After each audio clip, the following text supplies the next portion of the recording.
கரூர் விவகாரத்தில் திட்டமிட்டே 41 பேரை பலி கொடுத்தவர் விஜய் என வேளாண் மற்றும் உழவர் நலத்துறை அமைச்சர் M.R.K. பன்னீர்செல்வம் கடுமையாக விமர்சித்துள்ளார். கடலூர் தேவனாம்பட்டினத்தில் செய்தியாளர்களை சந்தித்த அவர், ஆட்சி நிர்வாகம் என்பது ஷூட்டிங் கிடையாது என்றும் பதிலளித்தார்.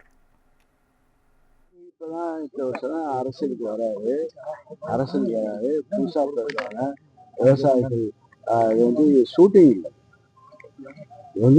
நிர்வாகம் ஷூட்டிங் கிடையாது. செட் அமைச்சு உடனே மழை காட்சின்னு செய்ய முடியாது. ஆனால் பணியை கட்டமைத்து கொண்டு செய்து கொண்டிருக்கிறோம். இவர்கள் திடீர்னு தூங்கிட்டு இருப்பாங்க. திடீர்னு இப்போ மழை காலம் முடிஞ்சு இப்போ மழை காலம் நெல்லெல்லாம் கொள்முதல் செய்யப்பட்டு அறிக்கை தமிழக அரசு மூலமாக அறிக்கையும் வெளியிடப்பட்டு எந்தெந்த அளவுக்கு எந்தெந்த மூட்டை எந்தெந்த மாவட்டத்துக்கு எவ்வளோ நெல் கொள்முதல் செய்யப்பட்டு எங்கெங்க விவரத்தை அறிவித்திருக்கிறது, பொதுமக்களுக்கு விரிவாக அறிவித்திருக்கிறது.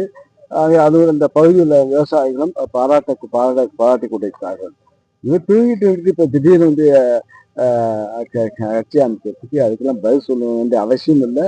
அவர் பேசுவதெல்லாம் பணத்துக்காக, ஏன்னா கோடி கோடியாக சம்பாதித்தவர் இந்த தினம் வருகிறார் என்றால் எதுக்காக வருகிறார்கள் சந்திக்க வேண்டும். மக்களுக்காக வராரா, சந்திக்கிறாரா?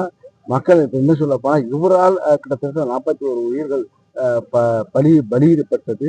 அது திட்டமிட்டே செய்கின்றார்கள்.